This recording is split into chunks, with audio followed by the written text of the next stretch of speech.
अस्सलाम स्टूडेंट्स, बहुत ही important concept discuss करना है कि IAS 41 में गवर्नमेंट ग्रांट का ट्रीटमेंट बेसिकली क्या है। IAS 41 जो कि एग्रीकल्चर से रिलेट करता है। What is the link, what is the accounting, क्या IAS 41 का और गवर्नमेंट ग्रांट की अकाउंटिंग है एक्चुअली क्या। प्लीज देखिएगा, IAS 41 एक ऐसी गवर्नमेंट ग्रांट जो बेसिकली बायोलॉजिकल एसिड से रिलेट करती है। नंबर वन पॉसिबिलिटी, अगर आपने बायोलॉजिकल एसिड को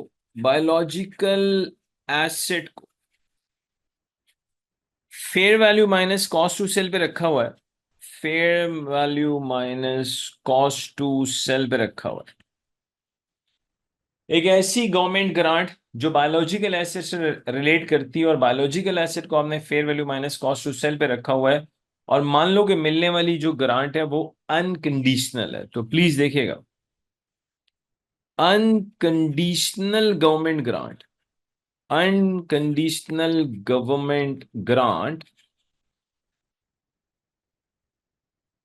relating to the biological acid जिसका आपने fair value minus cost to sell पे रखा हुआ है। तो अनकंडीशनल गवर्नमेंट ग्रांट को आप इनकम रिकॉर्ड करते हैं when grant becomes receivable. Unconditional government grant is recognized as income when government grant becomes receivable, when government grant becomes receivable। Okay, मैं रिपीट कर रहा हूं अपनी बात को। एक ऐसी गवर्नमेंट ग्रांट जो बायोलॉजिकल एसिड से रिलेट करती हो और आपने बायोलॉजिकल एसिड को fair value minus cost to sell पे रखा हो, और मिलने वाली गवर्नमेंट ग्रांट अनकंडीशनल हो। तो IAS 41 ये कहता है कि आप अनकंडीशनल गवर्नमेंट ग्रांट को इनकम रिकॉर्ड कर लेंगे जब गवर्नमेंट ग्रांट बेसिकली क्या हो, रिसीवेबल बन जाए। When government grant becomes receivable आप उसको इनकम रिकॉर्ड कर लें। सेकंड, आपने बायोलॉजिकल एसेट को मान लो कि fair value minus cost to sell पे रखा हुआ है, और मिलने वाली जो गवर्नमेंट ग्रांट है वो कंडीशनल है। मिलने वाली जो गवर्नमेंट ग्रांट है कंडीशनल है। बेटा, अगर मिलने वाली गवर्नमेंट ग्रांट कंडीशनल है तो प्लीज सुन लें, कंडीशनल गवर्नमेंट ग्रांट को इनकम उसी वक्त रिकॉर्ड किया जाएगा when all the conditions are met.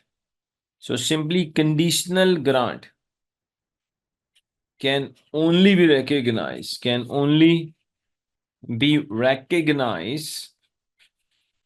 as income when all the conditions are met, when all the conditions are met।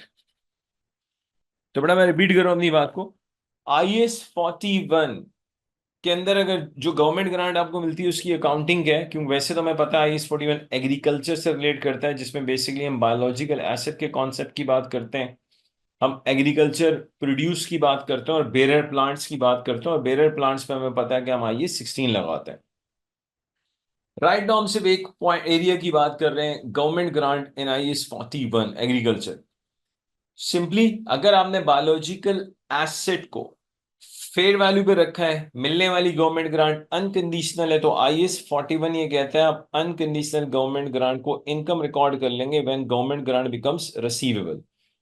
Second possibility, अगर आपने बायोलॉजिकल एसिड को fair value minus cost to sell पे रखा हुआ है, मिलने वाली जो जो ग्रांट आपको मिली है दैट इज कंडीशनल, जो ग्रांट आपको मिल रही है that is conditional. Conditional government grant को सिर्फ और सिर्फ आप इनकम उस वक्त रिकॉर्ड कर सकते हैं when all the conditions are met. Let's say आपको एक कंडीशनल ग्रांट मिल चुकी है, लायबिलिटी बुक करो, और उसे इनकम में सिर्फ उस वक्त कन्वर्ट करेंगे जब सारी कंडीशंस मीट हो। थर्ड एंड लास्ट पॉसिबिलिटी, ये भी पॉसिबल है कि आप बायोलॉजिकल एसिड को बेसिकली कॉस्ट पे रखें। ऑब्वियसली IAS 41 एग्रीकल्चर कभी भी इंकरेज नहीं करता कि आपने बायोलॉजिकल एसिड को कॉस्ट पे रखना है। बड़ा रेयरली ऐसा होगा कि आप बायोलॉजिकल एसिड को कॉस्ट पे रखें। अब अगर आपने बायोलॉजिकल एसिड को कॉस्ट मॉडल पर रखा है, ऑब्वियसली फिर वो डेप्रिशिएट भी होगा, इंपेयरमेंट के केस में इंपेयरमेंट भी आएगी। इंपॉर्टेंट यहाँ पे कॉन्सेप्ट क्या है जो हम डिस्कस कर रहे हैं गवर्नमेंट ग्रांट का। IAS 41 ये कहता है आपको गवर्नमेंट ग्रांट मिल रही है, एक ऐसे बायोलॉजिकल एसिड से रिलेटेड जिसे आपने कॉस्ट मॉडल पे रखा है।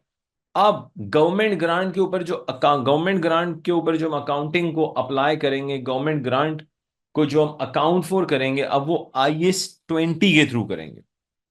तो मैं रिपीट कर रहा हूं, एक ऐसा बायोलॉजी मतलब हम उन बायोलॉजिकल एसिड की बात कर रहे हैं जिसको आपने कॉस्ट मॉडल पे रखा है, उनसे रिलेटेड अगर कोई गवर्नमेंट ग्रांट आपको मिल रही है, फिर उसकी अकाउंटिंग अंडर IS-20 होगी। और हमें पता है IS-20 में दो तरह के ट्रीटमेंट होते हैं। एक, आप डेफर्ड इनकम के तौर पे लें गवर्नमेंट ग्रांट को, फिर स्लोली एंड ग्रेजुअली आप उससे एमोटाइज करें, इनकम में रिकॉर्ड करें, और सेकंड, एसेट के कैरिंग अमाउंट में से माइनस करें। कैपिटल नेचर की ग्रांट की बात हो रही है। तो सिंपली बात को समराइज करते हैं, मिलने वाली government grant, number one, if it is unconditional, एक ऐसे बायोलॉजिकल एसेट से रिलेट करती है जिसको आपने फेयर वैल्यू पे रखा है। आप अनकंडीशनल गवर्नमेंट ग्रांट को इनकम रिकॉर्ड कर लेंगे when government grant becomes receivable. आपको गवर्नमेंट ग्रांट मिली है जी, कंडीशनल है, एक ऐसे बायोलॉजिकल एसिड की बात हो रही है जिसे आपने fair value minus cost of sell पे रखा हुआ है। अगर कंडीशनल ग्रांट है तो आप उसे इनकम में सिर्फ उस वक्त रिकॉर्ड करेंगे when all the conditions are met. Biological acid से रिलेटेड ग्रांट है लेकिन बायोलॉजिकल एसिड को आपने कॉस्ट मॉडल पे रखा हुआ है, in that case government grant पे IS-20 अप्लाई होगा। So thank you very much इसे सुनने के लिए। Thanks a lot.